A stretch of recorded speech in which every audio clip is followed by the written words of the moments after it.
We do have time for questions. Kurt. One thing you guys were talking about kind of tangentially, but really didn't address, was stylus size.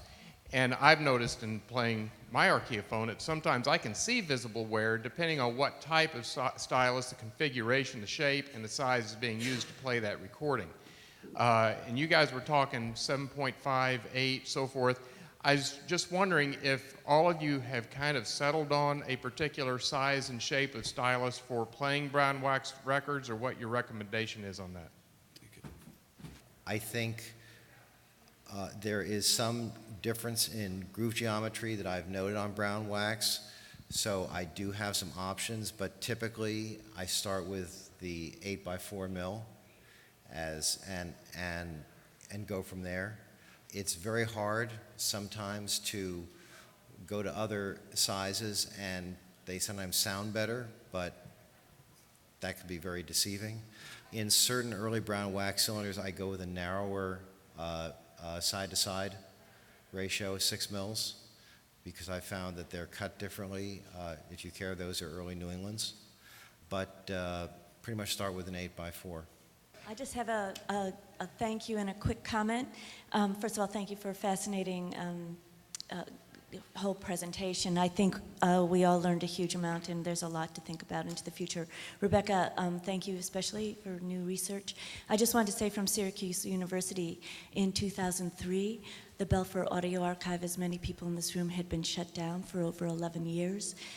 There was no one there at that time who knew anything about transferring cylinders. I don't know who you're quoting, but it wasn't anybody who actually had any experience with working with cylinders. There was a project that was being done from our engineering department in the university, but they had actually no practical experience with working with cylinders. It was no one who would have been at ARSC. So I just want to state that be careful to always quote who you're working with, quoting at a university, not just a whole university, okay? Okay, thanks. It wouldn't be the first time that management and practitioners have not spoken to each other. Hi, David. Hey, Seth. Bottom line, Kurt and you gentlemen, what's the cost of these machines? We haven't heard a price this whole morning so far.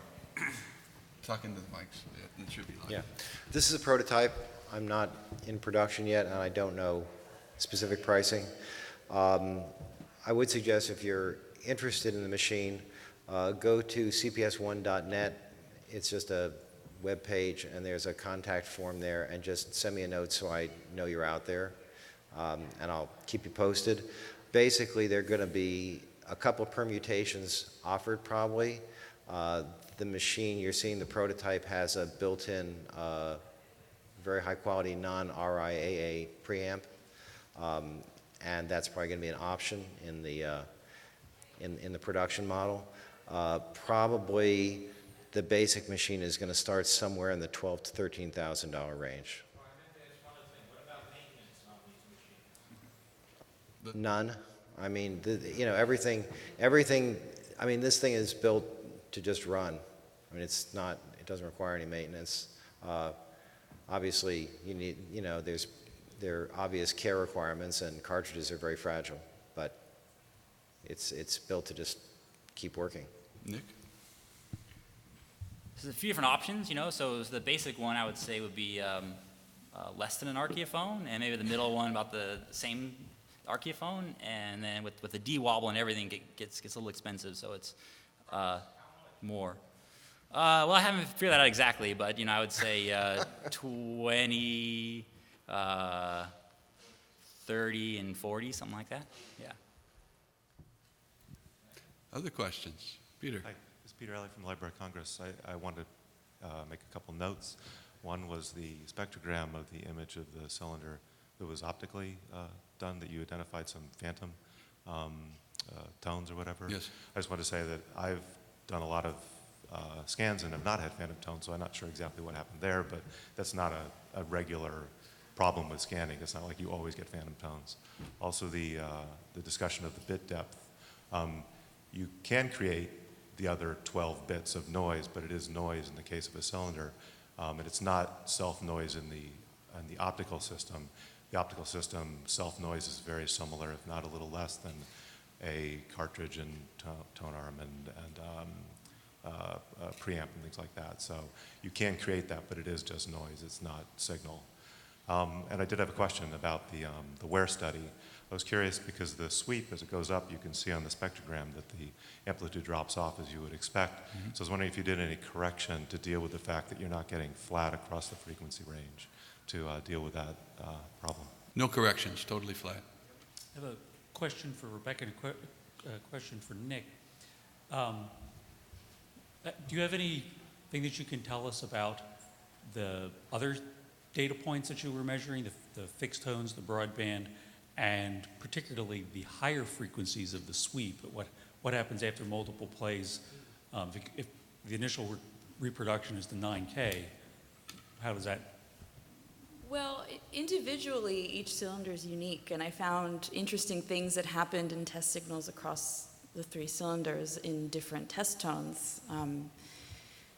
Specifically in the other test tones, I just for this presentation, I just totally focused on just those signs. It's in my thesis. It's on the NYU website.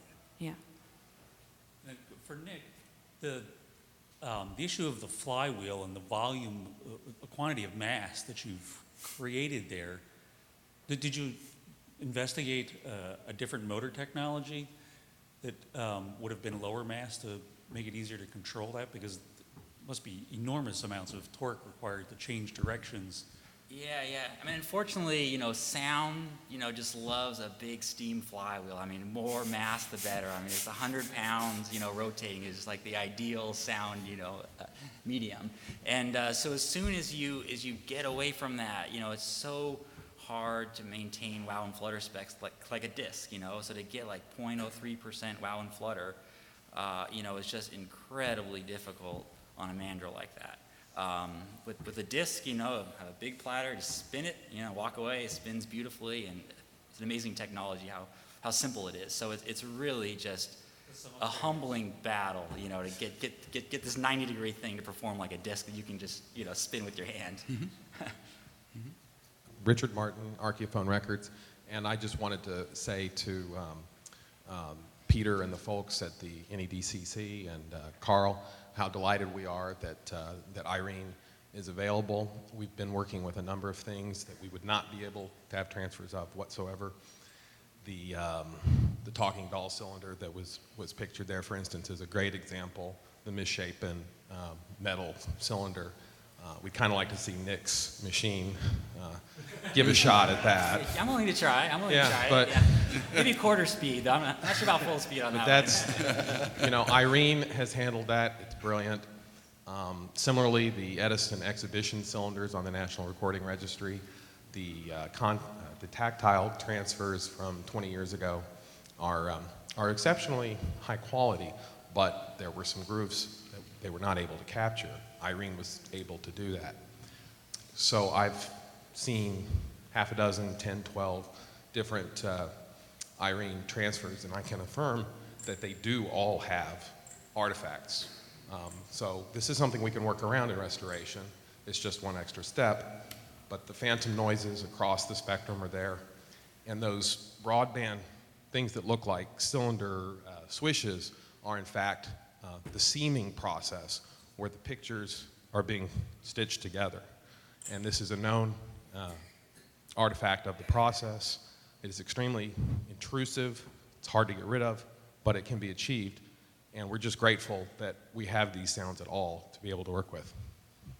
For Nick, did you give any thought to turning the turntable or flywheel back horizontally so that the cylinder is playing vertically? Would that help? Yeah, I've tried like every Rube Goldberg contraption you can imagine, but the issue then is that then you have this huge, anti-skate, the arm wants to push down, essentially, quarter pound or something. Well, I just wonder if overcoming that, and I'm just interested, but if overcoming that challenge might yield results than doing it this way. Yeah, no, it's everything about switching this thing 90 degrees is a huge issue.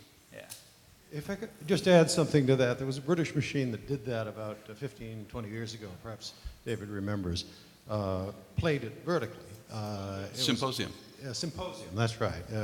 I owned one at one time. It was a horror, if I may say so. It was a horror. Could have been the particular design, but that has been experimented with. Yeah. Thank you all very much.